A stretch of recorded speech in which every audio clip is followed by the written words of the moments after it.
Hello and welcome to my home tuition's YouTube channel. In previous video, linear law, we have discussed drawing the line of best fit of a straight line and then find the equations of the line. In this video, I'm going to discuss converting a non-linear graph to linear graph with the help of the Casio fx-570EX Classwiz calculator. This is a video sponsored by Casio Malaysia. The linear law is a fundamental concept in mathematics and refers to the relationship between two variables that can be represented by a straight line on a graph. However, there are a lot of relations that are non-linear. In this video, we are going to discuss applying linear law to non-linear relations. In some cases, it is possible to apply the linear law to non-linear relations by transforming the x and y axes of the graph.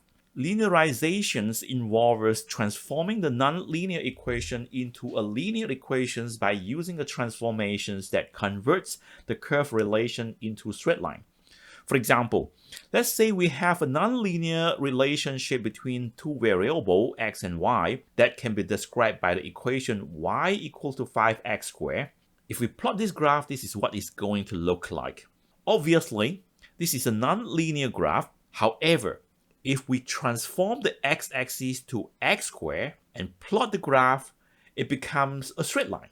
Once the nonlinear equation has been linearized, we can then use this line to make predictions about the original nonlinear relationship. Now let's see this question. This is a past exam questions 2016 paper 2 question 10. Use a graph paper to answer this question. Table below shows the values of two variables x and y obtained from an experiment.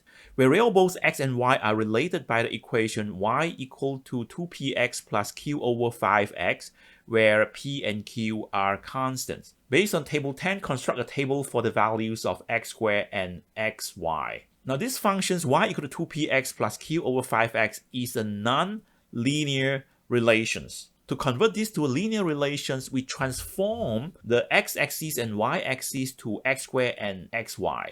That's why in this question they ask us to calculate the values for x squared and xy. Let's start doing this by drawing the table for x squared and xy. We can construct the table with the help of Casio fx-570EX Classwiz calculators. So in the Casio fx-570EX calculators, we go to the mode and then move the highlight until we see a spreadsheet.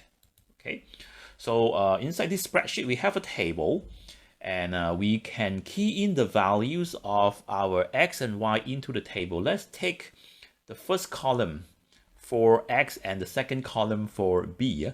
So our x is equal to a and our y equals to b. Okay, the first values of x is 1. So 1. And then followed by 2, 3, 4, 5, 6. 2, 3, 4, 5, 6. Okay, so that is our x. And let's move to the first cell of the second column. And let's key in our y value. So the first value is 3.10. We can just key in 3.1 and ignore the 0. Okay, and the second value is 2.3. 2.3 followed by 2.33. And then 2.35. 2.72. And the last one is 3. Okay. So that is our x and y value. Now, for x squared, we need to calculate, and we are going to use a formula to help us to complete this task. Yep. And to fill in the formula, we go to this OPTN option. Okay. And then here we have 1, 2, 3, 4. The first one is fill formula. So since we would like to use formula for us to calculate, so we use the fill formula. Okay. And they ask us, what's our formula? Okay, our task is to take the first values of x and then find the square of it, right? And the first value is a1. Remember, x is equal to a. Yeah? So the first value is a1. So we key in alpha a and then 1 and then square. Okay, and equal. And then they ask us, what's the range? The range is from which cell to which cell we would like to perform the calculations. And we would like to perform the calculation from the first cell to the sixth cell. Okay, so we would like to calculate from C1, this is C1, and to C6. Yep, so let's move on to C6. Okay, and then press equal and equal again. Now they give us the values of the x square. Okay, and now let's go to the D column. Okay, the D column is to calculate xy, xy. Okay, so again, we go to option and then fill formula. Okay, x is a, x is equals to a, so we key in alpha a, and then we would like to take the first values of x, a1, and then multiply to the first values of y. That is b1. Yep, alpha b1. Okay, equal. And again, the range is from the first cell to the sixth cell. So D1 to D6, and then equal. So that's how we use the Casio fx-570EX calculator to help us to calculate the x square and xy easily from the tables. Question B, plot xy against x square using a scale of 2 cm to 5 units on the x square axis and 2 cm to 2 units on the xy axis. Hence, draw the line of best fit. Now let's start to plot the graph. So this is a graph papers with the vertical axis xy, because we would like to plot xy against x square. So this is the vertical axis and this is the horizontal axis.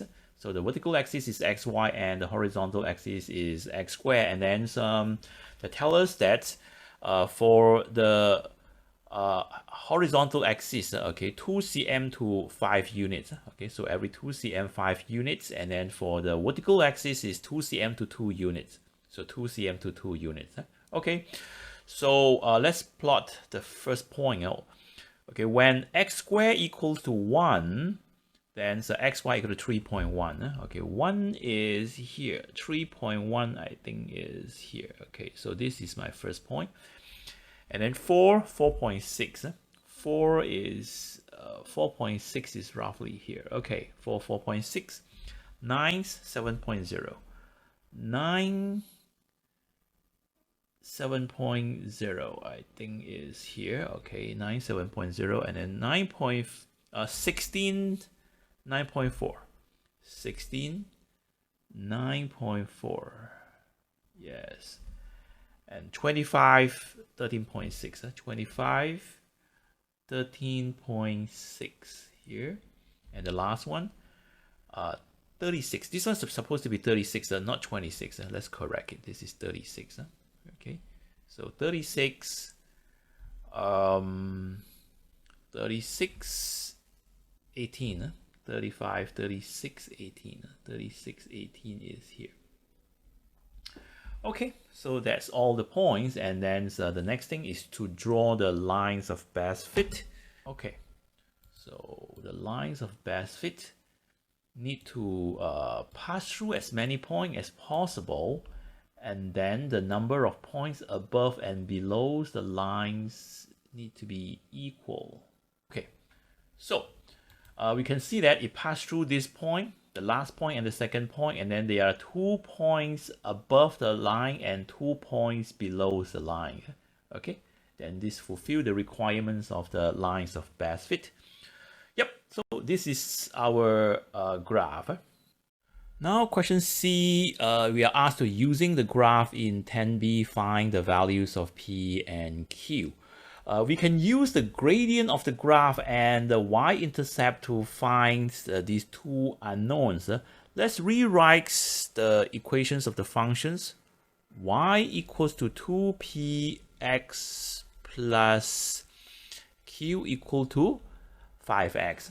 Okay, and then we are asked to plot the graph xy against x squared, and to get these two axes, we multiply these equations by x. So here it will become xy, and this will become 2px squared, and then the last term will become q over 5. When q over 5 multiplied by x, then the x cancel. Okay, So the first term is our y-axis, and then the x squared is the x-axis. Okay, so we have 2p times the x-axis. Okay, and then plus q over 5. And from these equations, then we can see that the gradient is equal to 2p. Gradient equal to 2p, and the y-intercept c equals to q over 5. Let's solve the y-intercept first. Okay, so from here we can see that our y-intercept is 2.8. So q over 5 equals to 2.8. Therefore, q equals to 14. That's the values for. Now let's find the gradient of the graph. To find the gradient of the graph, we draw triangles and then find the height of the triangles and the width of the triangles. The height is equal to 17.6 minus 4.8 equal to 12.8, and the width is 35 minus 5 equal to 0. So the gradient 2p is equal to the height of the triangle 12.8 divided by the width of the triangle 30, which is equal to 0.43. Therefore, p is equal to 0.86. So that is the values for q and p.